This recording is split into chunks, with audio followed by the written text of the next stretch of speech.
பெரும்பாலும் தாபாக்கள்ல மட்டுமே கிடைக்கக்கூடிய கோழிக்கறி மிளகு வறுவல் எப்பவுமே ஒரு தனி ருசியா இருக்கும். அந்த ருசி மாறாம அப்படியே வெறும் 20 நிமிஷத்துல வீட்லயும் தயார் செய்ய முடியும்.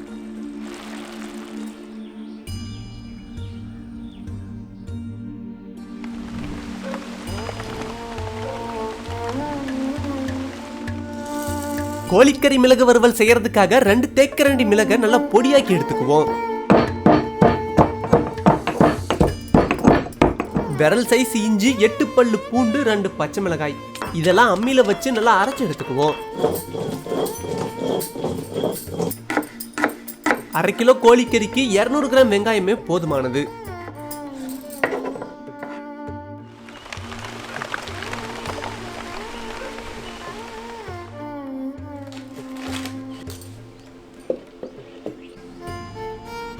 ரெண்டு தேக்கரண்டி எண்ணெயில 1/2 தேக்கரண்டி சோம்பு,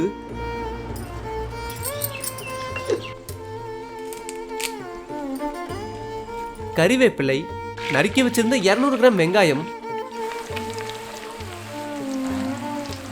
கூடவே கொஞ்சம் உப்பையும் சேர்த்து வெங்காயத்தை நல்லா வதக்கிடுவோம். வாழைக்காயோ வாழைப்பூவோ நறுக்கும் போது கையில பிசு பிசுன்னு ஒட்டாம இருக்க எண்ணெயோ இல்ல உப்போ தொடவிக்கிட்டா பிசு பிசுன்னு ஒட்டாதுன்னு நிறைய பேர் சரியான பதில் சொல்லியிருந்தீங்க. குழம்பு வைக்கும் போது குழம்புல உப்பு அதிகமா போயிட்டா அதை சரி செய்ய என்ன செய்யணும்ன்றத சரியான பதில கமெண்ட் செக்ஷன்ல பதிவு பண்ணிருங்க. சேர்த்துக்கிட்ட வெங்காயம் நல்லா வதங்கினதும் அரைச்சு வச்சிருந்த இஞ்சி பூண்டை சேர்த்துக்குவோம்.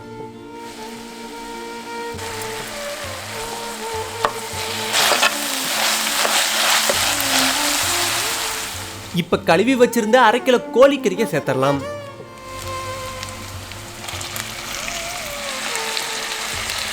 அடுத்து தேவையான அளவு உப்பு, இடிச்சு வச்சிருந்த மிளகு,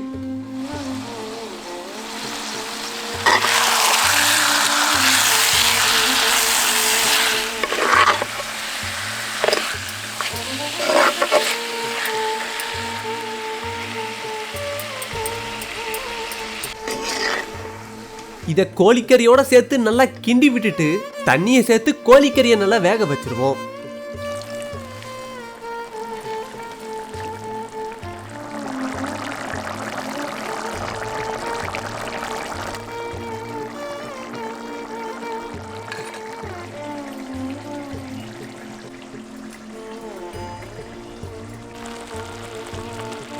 சேர்த்துக்கிட்ட தண்ணியெல்லாம் சுண்டி கோழிக்கறி இப்ப நல்லா வெந்துருச்சு. கடைசியா 1/2 எலுமிச்சை பழத்தை பிழிஞ்சு விட்டா கோழிக்கறி மிளகு வறுவல் சாப்பிட தயாராயிடும்.